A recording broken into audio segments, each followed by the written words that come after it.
বিশ্বসেরার মুকুট এখন স্পেনের মাথায়।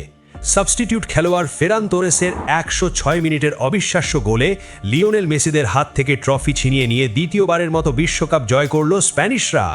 নিউ ইয়র্ক নিউ জার্সিতে অনুষ্ঠিত 2026 ফিফা বিশ্বকাপ ফাইনালে বর্তমান চ্যাম্পিয়ন আর্জেন্টিনাকে 0-1 গোলে হারিয়েছে লুইস দে লা ফুয়েন্তের শিষ্যরা।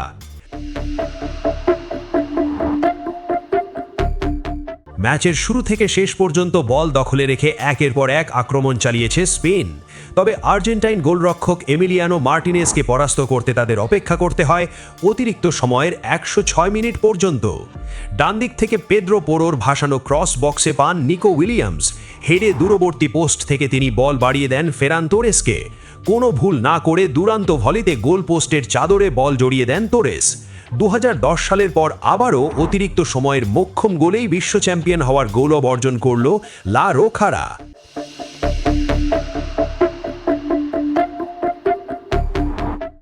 ইউরোপ ও দক্ষিণ আমেরিকার চ্যাম্পিয়ন, ফিফা র্যাঙ্কিংয়ের শীর্ষ দুই দল এবং আসরের অপরাজিত দুটি দলের লড়াই ঘিরে প্রত্যাশার পারদ চুঙ্গে ছিল। প্রথমার্ধ থেকেই ম্যাচ নিয়ন্ত্রণ করতে শুরু করে স্পেন। ম্যাচের 5ম মিনিটেই লামিনে ইয়ামালের নিচু শট দারুণ দক্ষতায় আটকে দেন মার্টিনেজ। প্রথমার্ধে স্পেনের প্রবল চাপের মুখে সুসংগঠিত ডিফেন্স ধরে রেখেছিল আর্জেন্টিনা। বিরতির ঠিক আগে মিকেল ওয়াটসাবালের শটও রুখে দেন আলবিসেলেস্তেদের এই বিশ্বস্ত দেয়াল।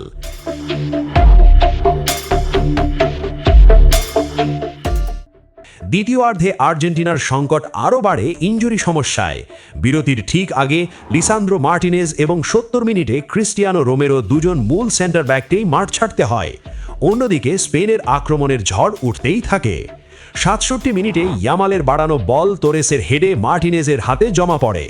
এরপর পাও কুবার্সি, পেদ্রি এবং নিকো উইলিয়ামসের একের পর এক আক্রমণ নস্যাৎ করেন মার্টিনেজ। এমনকি নির্ধারিত সময়ের একেবারে শেষ মুহূর্তে ইয়ামালের দুর্দান্ত এক ফ্রিকিক শূন্যে ভেসে সেভ করেন মার্টিনেজ।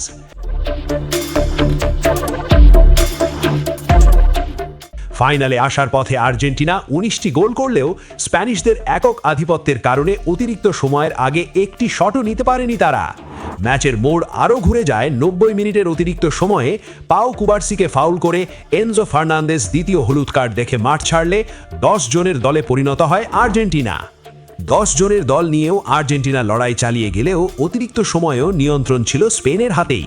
নিকো উইলিয়ামস ও তোরেসের দুটি গোল অফসাইডের কারণে বাতিল হলেও 106 মিনিটের মাথায় সেই কাঙ্ক্ষিত মুহূর্তটি এনে দেন তোরেস।